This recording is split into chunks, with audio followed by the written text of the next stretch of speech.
Hi there, I'm Lena Anani, and you're listening to She Wrote a Book, where I interview amazing women from all over the world who also happen to be published authors. I created this show to educate, entertain, and inspire you to be the voice you want to hear in the world. Now let's get started.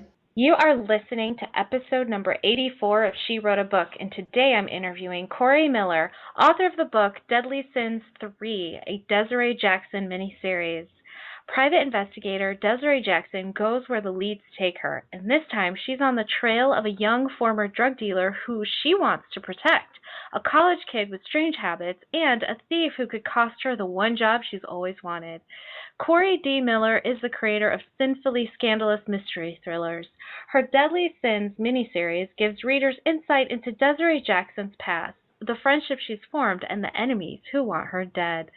Again, her book is called Deadly Sins 3, a Dezeray Jackson miniseries.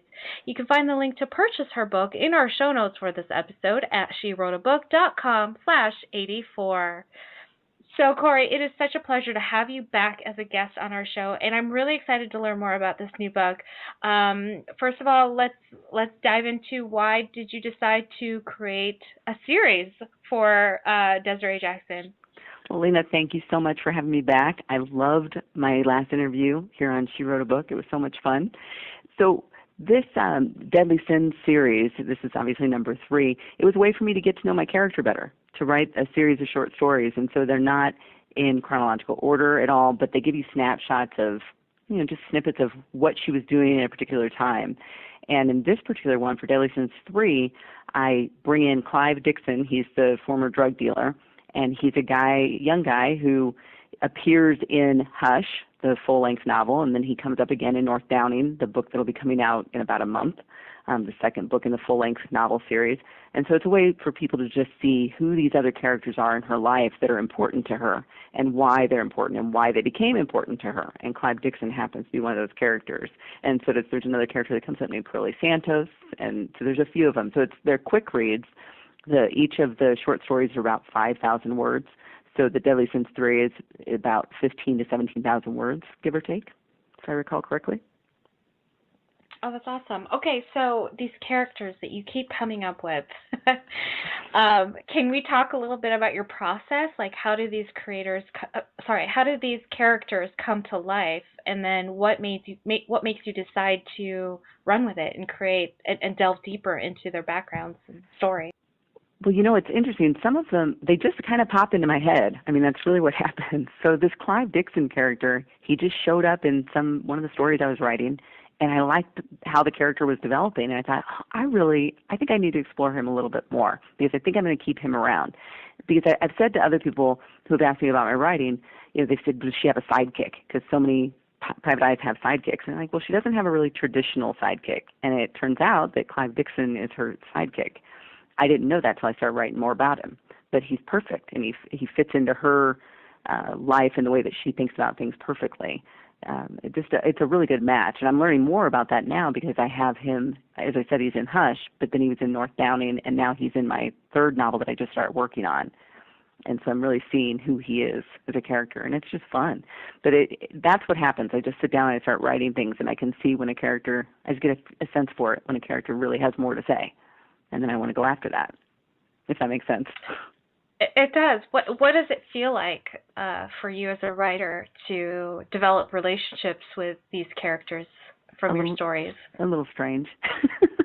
It's a little weird.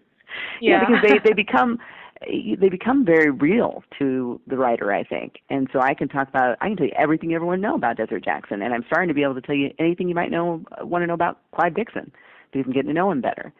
There's another character that popped up in one of the short stories, one of the Deadly Sins short stories, named Noble, a guy named James Noble. And when I wrote the story that has him in it, it's called The Collector. No, it's not The Collector. It's a Bitcoin one. In any case, I wrote the story, and I thought, this character seems very interesting. And just a couple of days ago, I decided I would write for the first time ever, I'm going to write a young adult novel, which is something I thought I never would do. But it's because this character seems really interesting, and there seems to be a story there. And so I'm going to explore it and see what happens. What's the difference between the novels that you've been writing and a young adult novel? Part of it is I have to think from a different perspective, because the young adult is geared towards someone who, they could be on the lower end around 12 or 13 years old, depending on where they are in their reading level, and then go up to about 17 or 18 years old. And so I'm appealing to a different audience when I'm trying to write young adult. And part of the reason I never really wanted to do young adult is I didn't enjoy being a teenager. So why do I want to go back there? It's part of why I didn't want to write young adult. But for this character, that's what I have to do. And the reason I have to do that is because when he is in this other story where he first appeared, he's already about 19 years old. And so in his own story, I've got to go back. And there's other reasons why I have to go back, but I'm going to have to go back to when he's younger than 19. And he's a drug dealer in the story that I wrote him into. And he's got an interesting background so far. He comes from a really messed up home life, basically. And his mother, he's got a younger sister that's a half-sister, and they're about 7 years apart, and his mother dies when he's 12. And he finds her. So that's part of what launches him into some really unfortunate experiences. But I literally just wrote this 2 days ago, started writing all of that out and trying to figure him out and what made him tick and what made him become a drug dealer. Why did he do that? That's what I was curious about. Oh, that's interesting. That's so interesting. Okay, so now like my business mind is going crazy. My business mind is thinking, okay, well, if her next book is going to be a young adult book, but it includes the same characters from her other books, is this a strategy to get young adult readers to come over and start reading the rest of your books? Well, I do think from that perspective. So when I sit down to plot things out for each book, I do make them connect. So the Dezeray Jackson series, like I said, right now, North Downing is in revisions and will be out in a month. And then On Your Six is what I just started writing. That's the third book in the Dezeray Jackson series. And in the meantime, I just started Noble. And whether or not Des comes up in that story remains to be seen. But that's because something happens to Noble that brought him into one of her storylines to begin with. And I can't really share what that is, because I'd spoil it for people. But there's a connection there, but I'm not sure yet if I can bring in Des for that. But there are other characters that would be. So people who are reading the Dezeray Jackson series or even the short stories will learn about like Pearlie Santos, and they'll learn about D, and they'll learn about some other characters. Those characters will be in Noble's storyline because they have to be, because they're all drug dealers. They're all part of his life. And so it's quite possible that that could happen. Why drug dealers? Dez's best friend from high school is a drug dealer. She's a higher up. She runs everything, and she's out of Omaha. And so there's obviously a conflict there between she and her best friend. But then, and her name's Katrina, the woman who heads everything up out of Omaha, and Dietrich works for her. Clive Dixon is Dietrich's youngest brother. And so that's the relationship between these people. And Des has known all of them for a very long time. She didn't know Noble. She gets involved in that because Katrina wants her to do something. That's in a short story that Katrina has a deal going. The deal goes badly, and it has something to do with this kid Noble, the reason why it goes badly. And he's out of Lincoln. And so, I think about how are these people all connected, and it is a strategy to answer your original question, so that readers can go from one to the other. And I do that with my children's books, and I do that for the adult books. So as an example, I also write a middle grade series for Dezeray Jackson, and I only work on it periodically. But that way, if I've got middle grade readers who are interested in Dezeray, they'll be able to learn a lot about her and figure out who she is before they ever get introduced to her as an adult. They'll know things like, why does she suddenly get very angry about stuff? And it's because her sister was killed. Her sister was killed when she was a teenager. And so that's some of the stuff that starts in the middle grade and then moves forward. So they're all connected. It's a strategy. That's awesome. Going back to the drug dealer out of Omaha, I love that she's a woman. I mean, I don't love I don't love that she's a drug dealer. I'm not promoting drug dealing, but I just love that she's a woman. What made you decide to make her a woman? I just saw that there was something really intriguing about that, because I think most of the time we see them in the media. We see them as even if it's just fictional media, we see them as black or Latino or whatever, usually not white.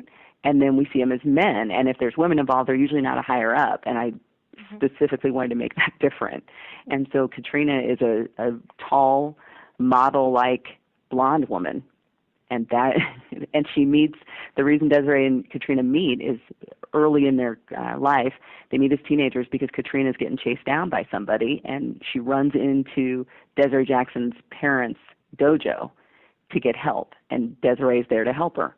So from that point on, they become friends, and Des starts to train her in martial arts and things like that. So they're really close. So it's one of those relationships where she has a hard time turning her back on Katrina because they're very close. But it's tense between the two. And I love how you come up with these characters, and I love how unique the characters are, how they're not stereotypical, and that's what draws me to your books. I think that's really cool. What's your process in coming up with the names for the characters? Because they're also unique names. How do you come up with these names? Some of them, they pop into my head, but other times I will ask other people for, I'll say, I'm kind of creating this sort of character. Do you have any name suggestions? And that's what happened with how I ended up with Pearly Santos, actually, as a name. Someone suggested it. I said, oh, I love that name, but I didn't have I didn't have a storyline for him yet. I just made a list of all these names. And so I can go back to the list and go, oh, I like that name. I'll use it for this. It fits this character that I'm developing. So Pearly Santos was one of those. Clive Dixon just popped into my head one day. I was like, okay, Clive, I like that. Dixon, that works. Dietrich, that popped up, and then I decided he needed to be called Mad Dog because of who he is. He's a really mean person. There's not a nice bone really in that man's body except for the love that he has for his youngest brother. That's it. And it's a family of like 9 siblings, and Clive's the youngest. Wow. Wow, that's awesome, Kori. I love to ask this question, so I'm going to ask it again. What do you love most about being an author? It's fun. That's really the bottom line. The whole thing is it's just fun, and I wouldn't do it anymore if it wasn't fun. There's no point, because it's certainly not about the money, because that's not something that happens anytime, right away. So it's that it's fun. When it ceases to be fun, I will probably stop doing it. Well said. Well, Kori, thank you so much for being our special guest today. We will have a link to your book in the show notes for this episode, and our listeners can find that at SheWroteABook.com/84 to learn more about our author and her mysterious book. Thank you, Kori. Thanks, Lena. I had a great time. Thank you for listening to She Wrote a Book. If you enjoyed this episode, then subscribe now so you can automatically get access to all new episodes, and feel free to share your inspired thoughts with us in the comments too. I'd love to hear from you. Until then, may you always feel good and make magic.